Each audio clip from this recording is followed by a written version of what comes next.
Eh bien voilà, c'est parti. Bonjour à tous.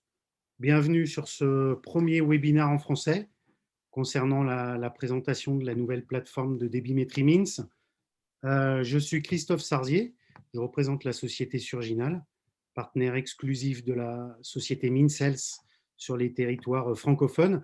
Surginal est une société de distribution spécialisée unique en France.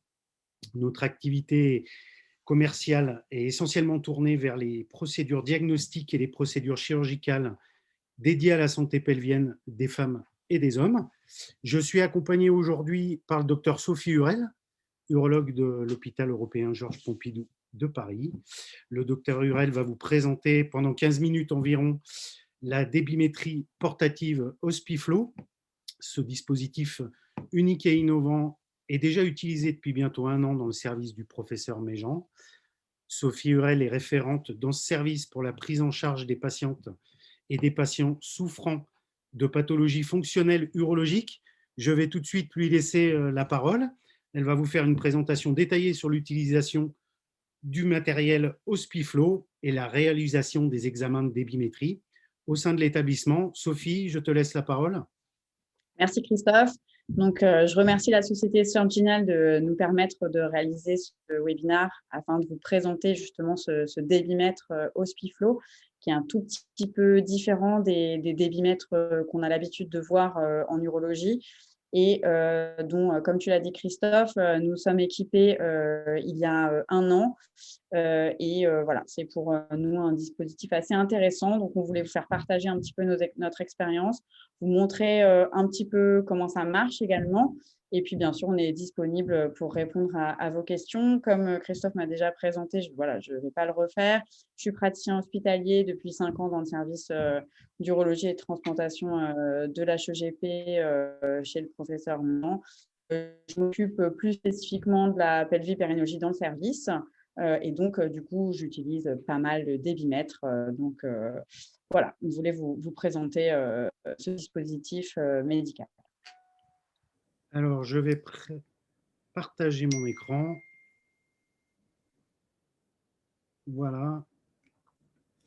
Voilà. Tu me diras, Sophie, quand est-ce qu'il faut passer Vas-y. les slides. Bah, tu peux passer là, du coup, on s'est présenté.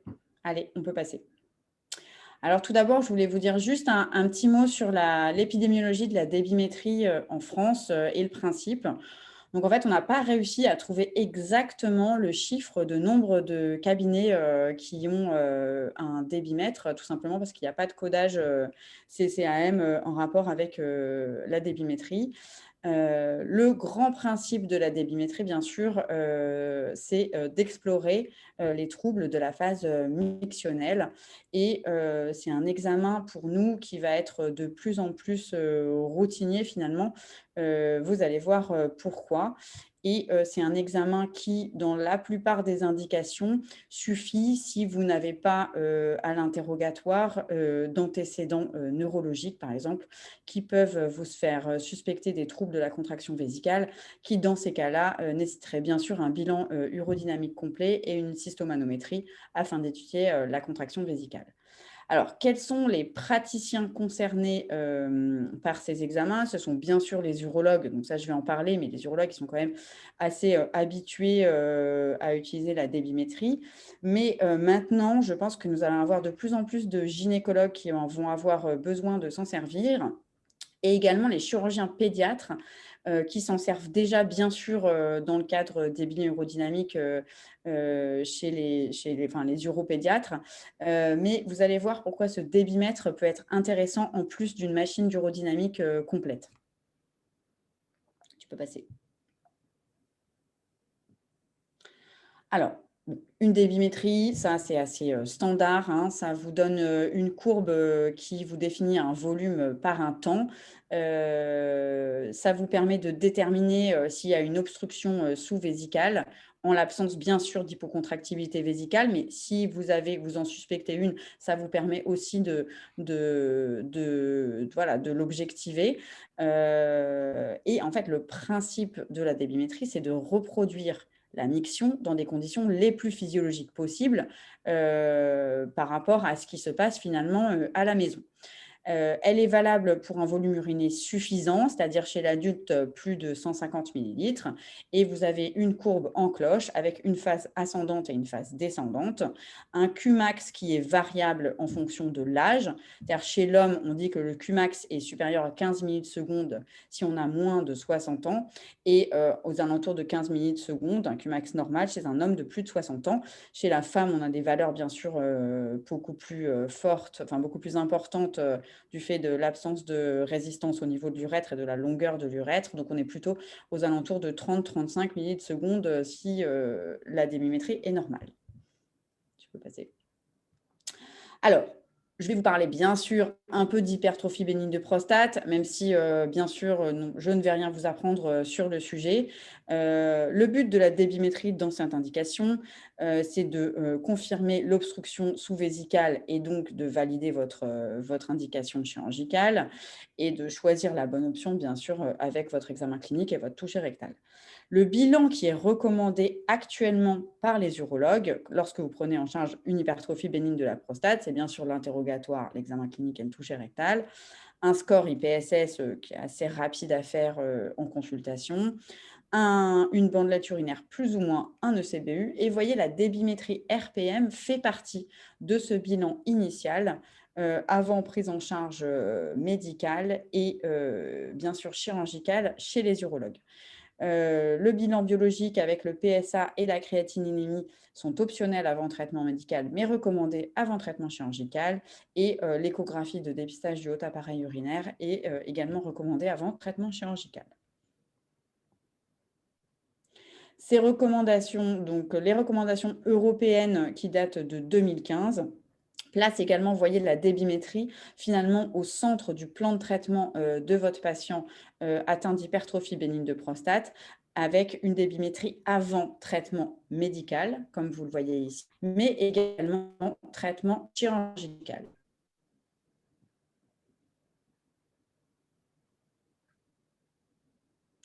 L'HAS, en 2003, a également émis des recommandations qui sont un peu plus floues finalement.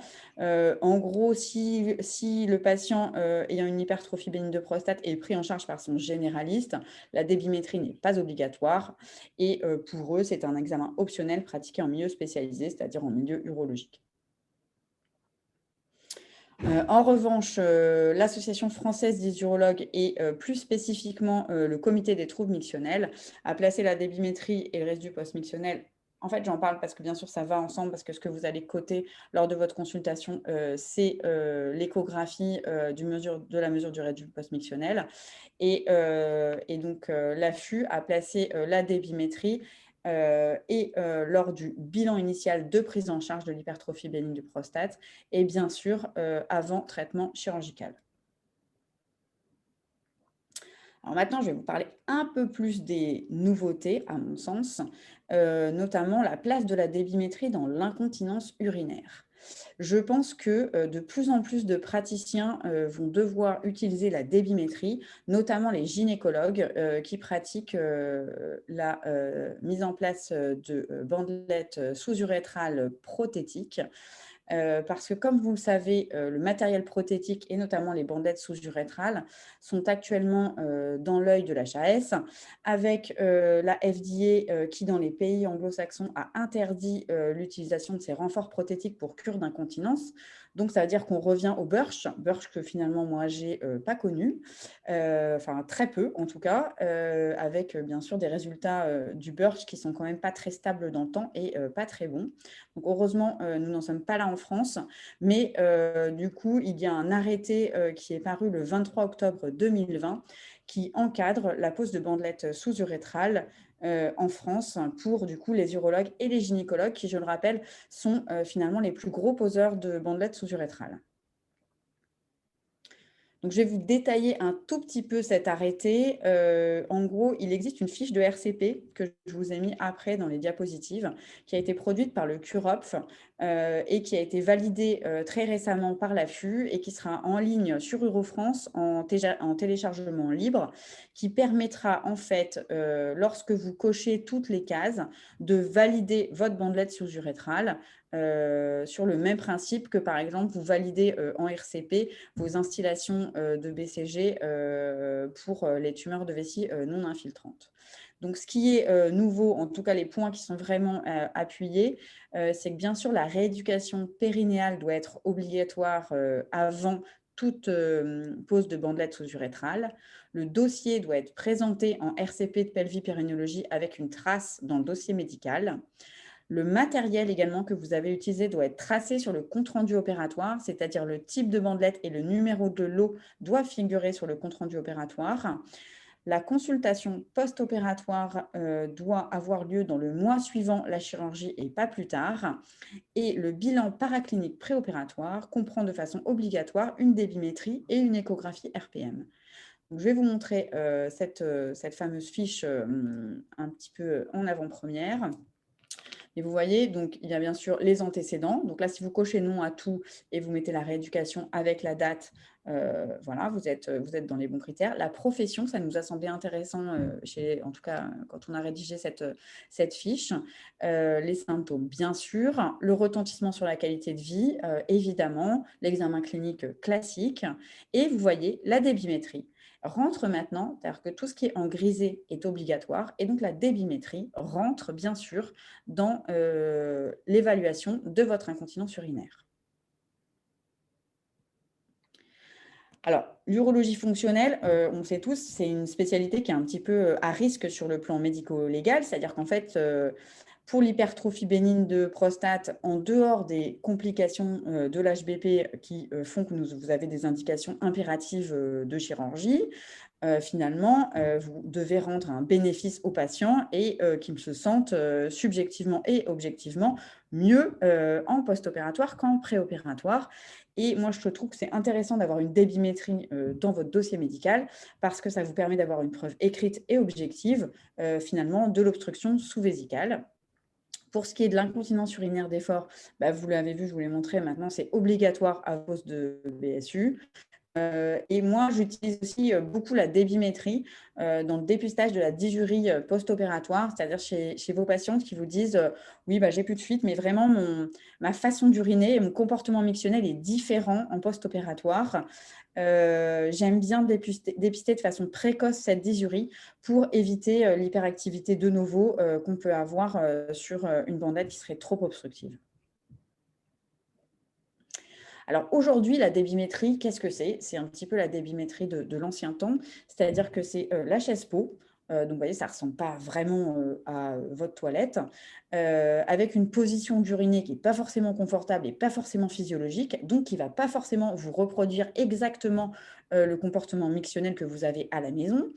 Ce qui fait que finalement, ces débimétries ne sont pas représentatives sont pas tout le temps représentatives, en tout cas, de ce qui se passe dans la réalité.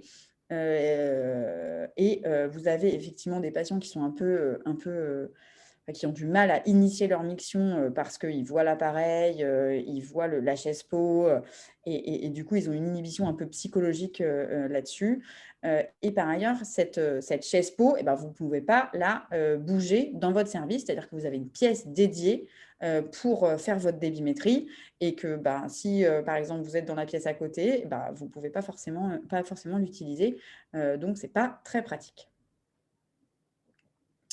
Alors voilà, l'intérêt d'Hospiflow, c'est que c'est un débimètre portatif. Et ça, moi, je pense que c'est vraiment le gros intérêt de ce matériel.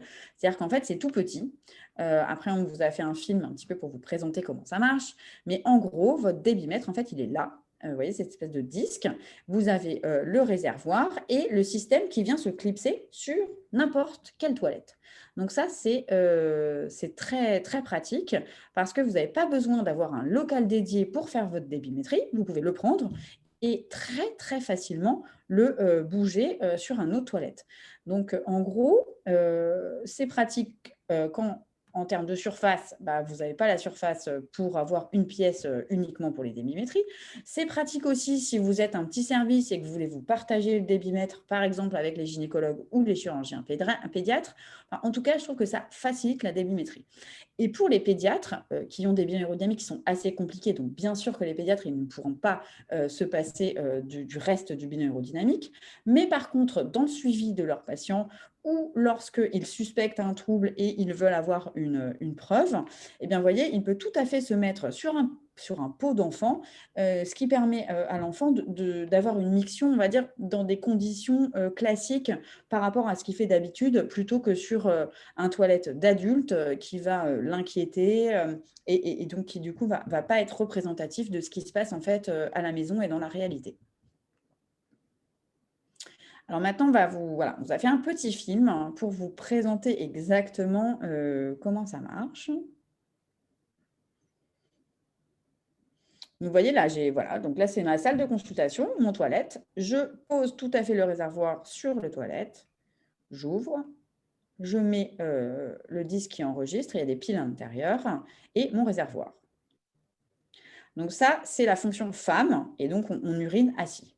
Vous avez la même chose pour les hommes, parce que bien sûr, vous n'avez pas demandé aux hommes d'uriner assis, sinon vous allez avoir une débimétrie qui n'est pas du tout représentative de ce qui se passe d'habitude.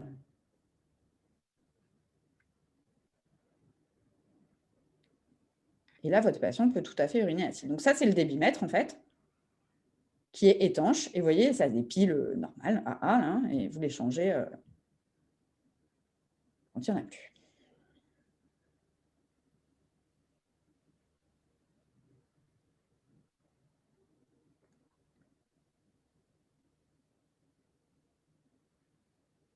Il s'allume en appuyant sur le petit bouton et il s'éteint en appuyant longuement sur ce bouton.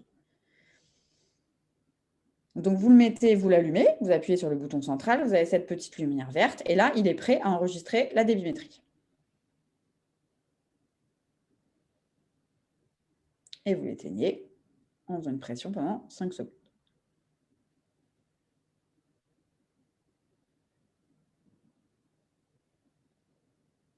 Là, votre patient a fait sa débimétrie. Vous ouvrez, vous prenez le réservoir, hop, vous jetez.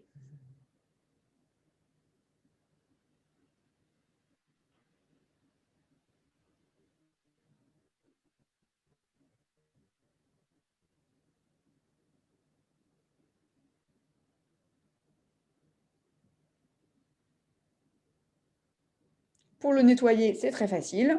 Vous le passez sous l'eau. Ensuite, vous mettez un petit peu de liquide Agnos là, pour nettoyer. Tout passe sous l'eau, tout est étanche.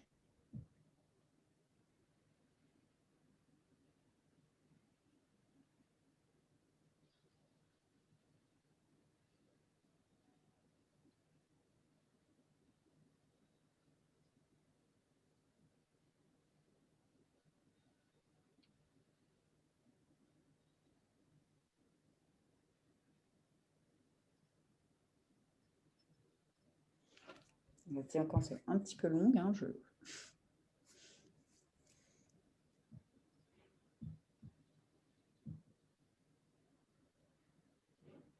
je m'applique pour le nettoyer, comme vous pouvez le voir. Non, ce qui est intéressant aussi, voilà. Donc là, vous avez l'accès au portail MINS. C'est-à-dire qu'en fait, vous avez vos identifiants. Vous pouvez vous connecter de n'importe quel ordinateur sur votre portail et vous pouvez imprimer la débimétrie du patient, ce qui fait qu'il peut repartir avec. Et moi, je trouve ça important que le patient reparte avec son examen. Et ça permet aussi vous pouvez aussi, bien sûr, incrémenter le PDF dans votre dossier informatisé ou si vous avez des dossiers papier, le mettre du coup dedans. Toutes les valeurs sont automatiquement calculées, du Qmax. Voilà, enfin, tout est calculé automatiquement. Vous avez également, vous pouvez rajouter des questionnaires, notamment le score IPSS, qui sont sur le portail. Après, en fait, vous ne faites pas.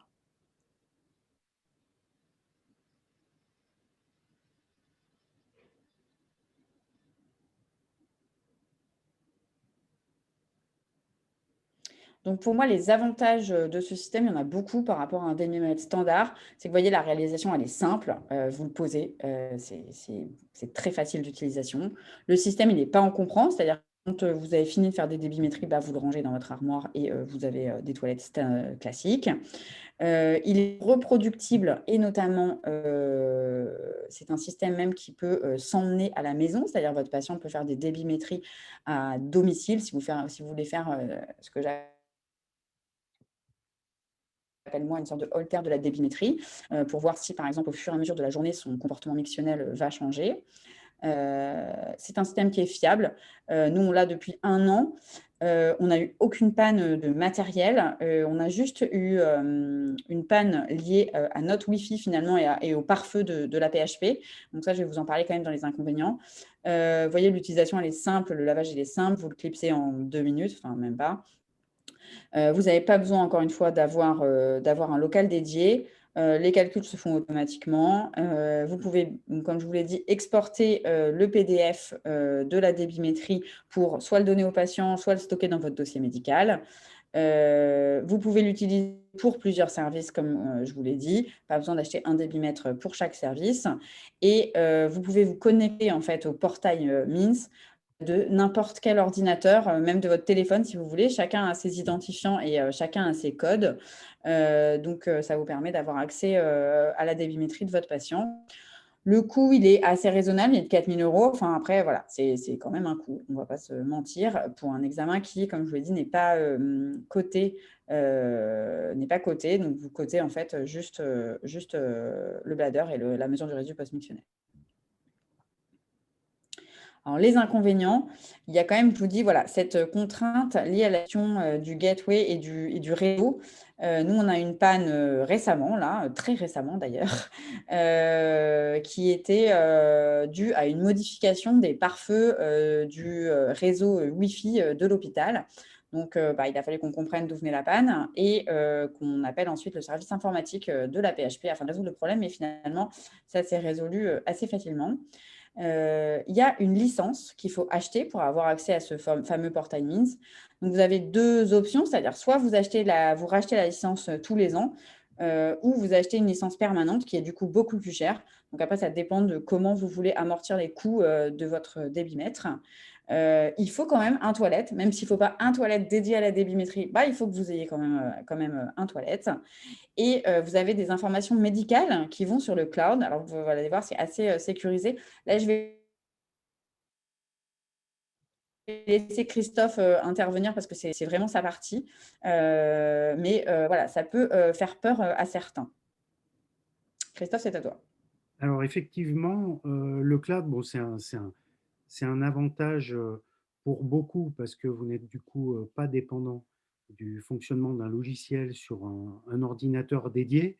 Vous avez en fait accès, comme le disait Sophie, à une page web avec des identifiants. Le principe, c'est que le débitmètre va, par l'intermédiaire du gateway ou par l'intermédiaire du smartphone, on en parlera dans un autre webinaire, notamment pour la débimétrie à domicile, mais le débitmètre va communiquer en Bluetooth avec cette passerelle et c'est la passerelle qui va envoyer les informations, alors soit par Wi-Fi, soit par le réseau RJ, par la prise RJ45 du câble de l'hôpital. Et c'est le cas sur l'hôpital Georges Pompidou, c'est-à-dire que le gateway est connecté au réseau de la PHP et va envoyer les informations au serveur. Alors, je ne vais pas rentrer dans le détail de l'architecture. Les serveurs, bien sûr, pour les raisons que vous comprendrez facilement, sont homologués données de santé, HDS. Ils sont également validés RGPD, c'est des serveurs qui sont en Europe. Et donc, vous, à chaque fois que vous allez vous loguer sur la page web, vous allez avoir accès aux informations cryptées liées aux patients et aux résultats des débimétries. Alors, comme je vous le disais, tout est validé HDS, RGPD.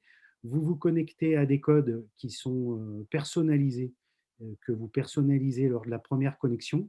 L'avantage du système cloud, c'est que vous profiterez de toutes les mises à jour puisqu'il y a des updates régulières qui sont faites par la société MINS pour améliorer le dispositif, pour améliorer, pour ajouter des scores ou des nomogrammes Donc là, tout cela sera disponible gratuitement en permanence. Et puis, bien évidemment, plus besoin de déplacer un technicien puisque tout est dans le cloud. Donc, il n'y a pas d'intervention liée à l'ordinateur ou au logiciel installé sur un poste spécifique. Je redonne la parole à Sophie pour conclure. Donc, pour conclure, je pense que la débimétrie, les urologues, je vais convaincre personne sur l'intérêt de la débimétrie en urologie. J'en suis bien consciente, ce n'était pas du tout le but de ce webinaire. Mais je pense que c'est un examen qui va se démocratiser dans l'avenir et qui voilà, est indispensable dans notre pratique et notamment chez les chirurgiens poseurs de bandelettes sous-urétrales. Donc pour moi, ça s'adresse soit à des urologues qui n'ont pas de matériel pour la réalisation d'un bilan urodynamique complet au cabinet et qui veulent un système qui soit peu encombrant, simple d'utilisation, sans SAV et sans toilette dédiée, ou alors à des équipes très spécialisées qui ont déjà un service d'urodynamique et une chaîne d'urodynamique, mais qui souhaitent réaliser des débimétries à domicile. Enfin, ça s'adresse également, comme je vous l'ai dit, à des gynécologues qui, je pense, ont beaucoup moins la culture de la débimétrie que nous et qui posent des bandettes sous-urétrales parce que plutôt que les envoyer finalement à un collègue urologue ou radiologue, même parce qu'il y a même des cabinets de radio qui font des débimétries, ils pourront faire des débimétries eux-mêmes dans leur cabinet.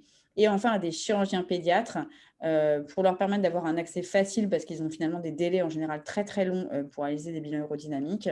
Et encore une fois, beaucoup plus physiologique chez l'enfant, en du coup générant moins d'anxiété par rapport à une machine classique. Voilà, je te remercie Christophe pour ce petit webinaire.